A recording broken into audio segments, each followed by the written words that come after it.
Hi everyone, these are anatomy and physiology videos for healthcare students. In this video, we're going to be talking about connective tissues. So this is our biggest category of tissues to cover. If you want to see the one on epithelial or muscle tissues, they're in separate videos. This one we're just going to cover on this huge category of connective tissues. So in general, connective tissues do not have an apical surface nor a basement membrane. That's because their function is to connect or protect, support, or bind tissues and organs together. This is a wide variety of tissues, so they're mostly placed here because they have something in common in terms of their function. These tissues will also secrete a non-living matrix. That non-living matrix is secreted by the cells of the tissue. Probably one of the best places we can see that is in bone tissue, so we'll look at it again there. Now, connective tissue proper contains loose and dense connective tissue types. There are 6 total that we're going to look at, so we'll cover them first. Connective tissues have fibers, collagen, elastin, and reticular. So collagen fibers are thick like steel cables. They provide some degree of flexibility, but they also provide a lot of support. So notice in this picture those thicker, wide, pink fibers in the background. Those are collagen fibers. So elastin fibers are elastic. They are stretchy, and they should recoil back to their original shape. In this picture, they look like someone has drawn a very thin line across the image. So those are meant to provide the stretchiness and the recoilability. Now, reticular fibers require a special stain. They're actually present in this picture, but they weren't stained to show up. But we'll see them again in just a moment. Now, reticular fibers are thin, curled collagen fibers. They're just thinner, branching, curled collagen fibers. Let's cover the 6 loose and dense connective tissue proper. We'll start with that same picture once again. This one is loose areolar connective tissue. The reason we call this a loose tissue type is because it looks like it's loosely organized. Really, this is a very tough tissue. The white space you see in the background is actually a fluid-filled space. So this tissue has water and fluids in it. It also has white blood cells or leukocytes in there to help protect us. So we've already identified those fibers in this picture. We know the collagen fibers are thicker, wider. They're built for strength and support, kind of like a flexible steel cable. And we know the elastic fibers here are built for stretchiness and their ability to recoil.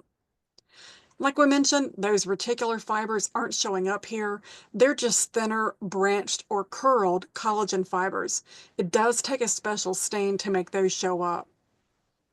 Now, one thing we do also see are fibroblast nuclei. Those dark spots scattered throughout this tissue grow new fibers. The prefix fibro means fiber.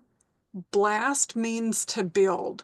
So those little nuclei scattered throughout are kind of star-shaped cells, and they're going to build new fibers. So this kind of tissue is found as a binding and packaging material around our organs. If you think about what connects your skin to your muscle together to the bone, there's all kinds of connective tissues that help wrap around our body's parts and our organs. So if you've ever dealt with raw chicken meat and you've seen some shiny white stuff on there, it's called fascia. That may have had some loose areolar connective tissue in there. So don't let the loose nature of it throw you off. It's actually a really tough binding and packaging material.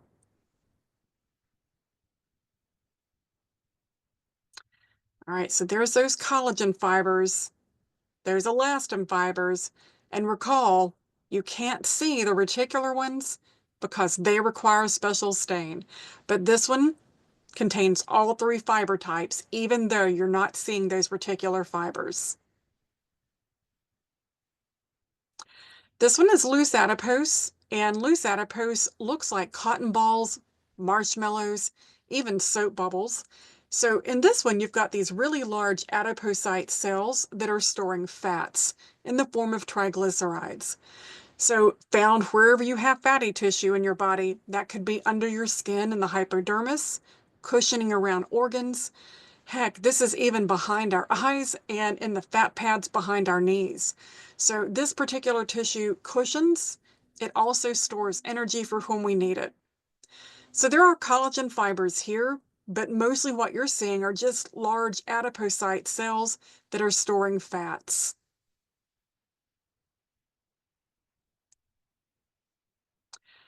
So this one is loose reticular connective tissue. Sometimes people describe this as looking like rose bushes, grapevines perhaps. So you're getting all of these little fibroblast nuclei in the background and lots of reticular fibers. Notice those reticular fibers are curled or coiled or branched. And this picture shows them as dark little strands in the background. The fibroblast nuclei here, there's lots of them because they're constantly growing and replacing those worn out reticular fibers. Now, again, do not get tied up with colors on slide pictures. The colors of the stains used here may vary from picture to picture, so I would not memorize this by the color of the fibroblast nuclei. Quite often, this picture may appear brown in color. So when you learned about organelles and you talked about the cytoskeleton, you might have learned the cytoskeleton was a flexible framework for the cell.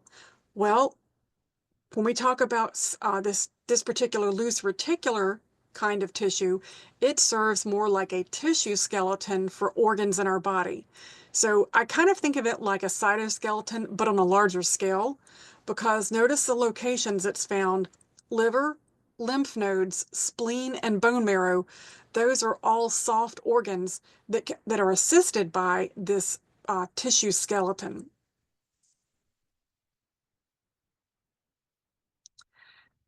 So now we're moving into densely packed tissues. This one here is dense regular connective tissue, and you're looking at parallel bundles of collagen fibers. They are very densely packed.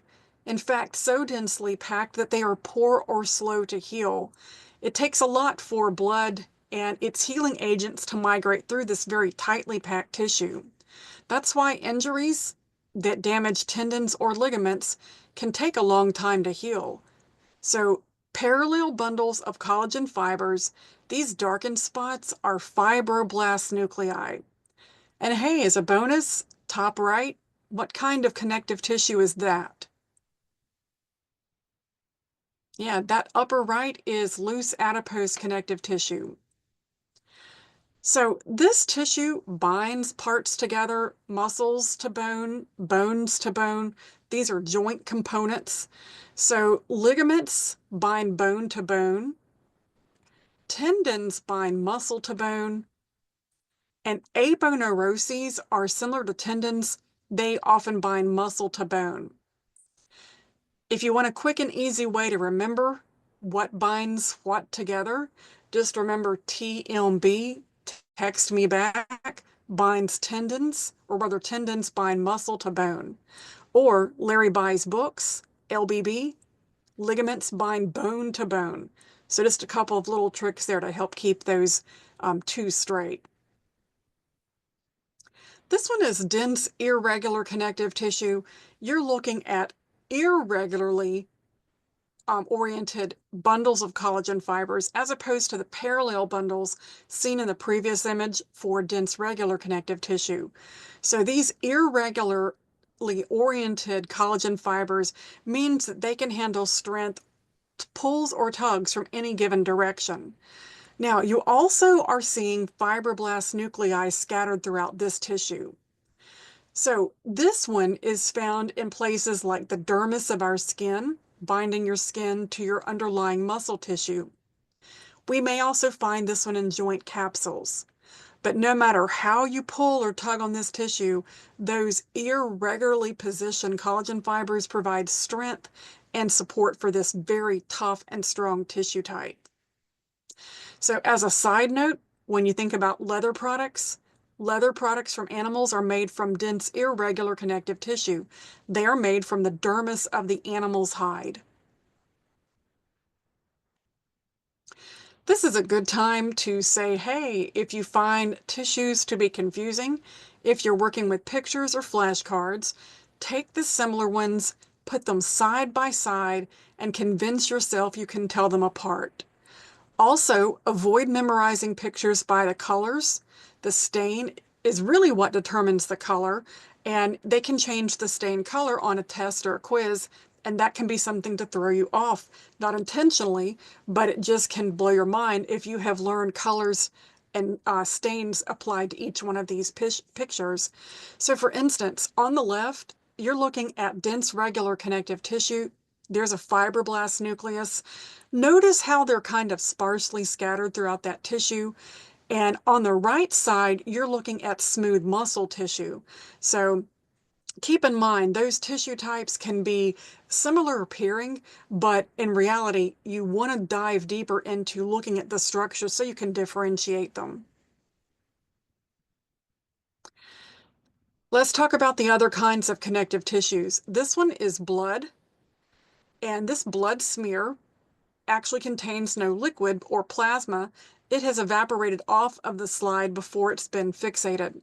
So you're looking at just the formed elements, which are erythrocytes or red blood cells, leukocytes or white blood cells, and platelets.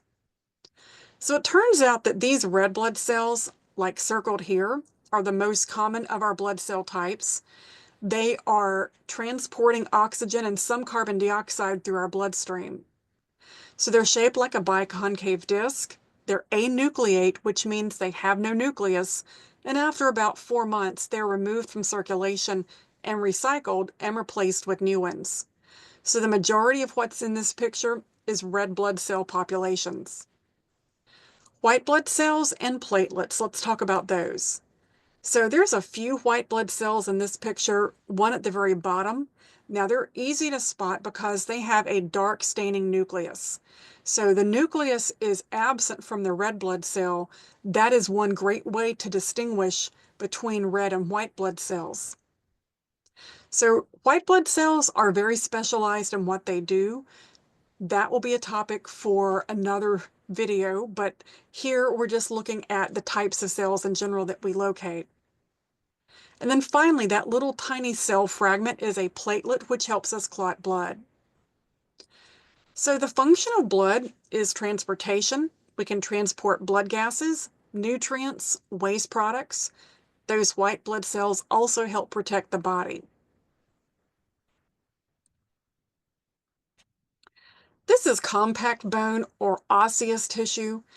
Now you can finally get a look at the bone's matrix. So connective tissues have a matrix, which is a non-living substance secreted by the cells. In these pictures, the matrix is the calcium secreted by the bone cells to build the hardened bone. Take a look. These kind of look like tree rings.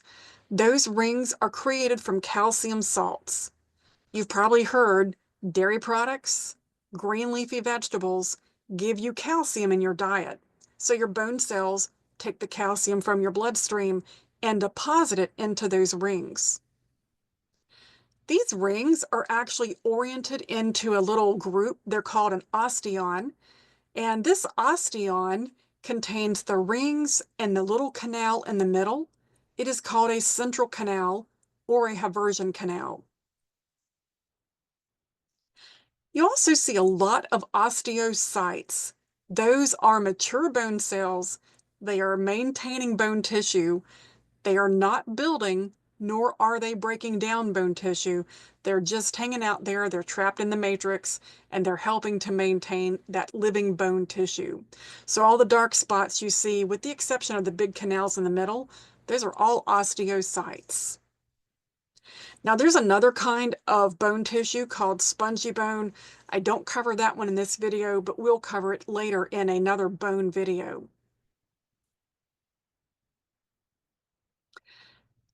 There are three types of cartilage. Cartilage has chondrocytes. Chondrocytes are cells that are trapped in a little air pocket. Here I've circled the cell and its little air pocket called a lacuna. So that is a chondrocyte and a lacuna, and they vary by numbers depending on what type of cartilage you're looking at. I kind of think this one looks like eyeball soup. Those little chondrocytes with their nuclei look like eyeballs floating in this background. This one is called hyaline cartilage. It's a common type of cartilage that we have. It's a flexible skeletal element, and you'll notice the smooth, glassy background to it. This one is very clean looking in the background. You do see some collagen fibers weaving through, but it's mostly just this sea of chondrocytes floating in their little lacunae throughout the cartilage tissue. This is another tissue that does not heal well because it doesn't have a direct blood supply that penetrates into the tissue. So just like damaging a tendon or a ligament, that takes a long time to heal, so does damaging cartilage. In the human body, this one is found at the ends of several of our long bones. That would be like the elbow, for instance, shoulder or hip. This also forms rib cartilage that connects your ribs to your sternum. We call that costal cartilage. This type also forms a fetal skeleton, and it forms the C rings or the ribbing in your trachea. So those cartilage rings are hyaline cartilage rings. This one is elastic cartilage, and like the name implies, it is stretchy. It is built to stretch. And here again, you're looking at chondrocytes and lacunae, but notice they're much more tightly packed, and they also have a lot of those elastic fibers scattered through the background. So those elastic fibers are meant to stretch, recoil. This is a different structure than what we saw for that hyaline cartilage. So while your nose is built from hyaline cartilage, your ear is built from elastic cartilage. Keep the E's together for elastic. Elastic cartilage is found in two E locations, the external ear structure and the little flap that keeps you from aspirating fluids when you swallow. That's called the epiglottis. So two E locations where you'll have this flexible or elastic cartilage. This one is fibrocartilage. You'll notice there is a sparse number of chondrocytes in the background. They are still in their little lacunae, little air pockets or air cavities. This one has a lot more fibers, thus the name fibrocartilage. In fact, look at all those wavy fibers in the background. This is a tough type of cartilage. It is built to be a shock absorber. So what do people complain about as they age and their body starts to hurt? Their back hurts and their knees hurt, right? So the fibrocartilage in our body forms intervertebral discs in our spine, and it also helps to form the cartilage discs in our knees. They're called menisci. So two locations, tough locations that are subjected to shock, the knee and the back. This is a great time to review what we've covered. You may want to pause the video, and when you're ready, go ahead and play it, and we'll do the answers. All right, located in the ear and epiglottis. Keep the E's together. That's elastic cartilage. Stores fat, loose adipose. Tissue skeleton that forms the structure of soft organs like spleen, liver, and lymph nodes, loose reticular. Hardened calcium salts are found in compact bone. The majority of our dermis is made up of dense, irregular connective tissue. Collagen fibers that run in the same direction are very common in dense, regular connective tissue. And the last one, Red blood cells, white blood cells, and platelets are found in bone. Again, I would go ahead and pause the video, take a moment to answer these questions, and when you're ready, you can go ahead and play and we'll do the answers. All right, so for the first one, which of these tissues is loose adipose? That is letter A. Loose areolar is letter C. Creates tendons and ligaments. That would be letter B. Contains leukocytes and platelets. That would be letter D. And I should mention that loose areolar can contain some leukocytes, but the platelets is what distinguishes it. Platelets are going to be found in letter D, blood. And then finally, parallel bundles of collagen fibers, that is letter B. So to identify these four, A is loose adipose, B is dense regular, C is loose areolar, and D is blood. Best of luck learning your connective tissues. I highly recommend flashcards if you find this to be a lot of material. Use them frequently, use them often. That way you can get this material to stick. If you have any questions, please leave them in the comments. And if you like this video, please follow my channel. Thanks for watching.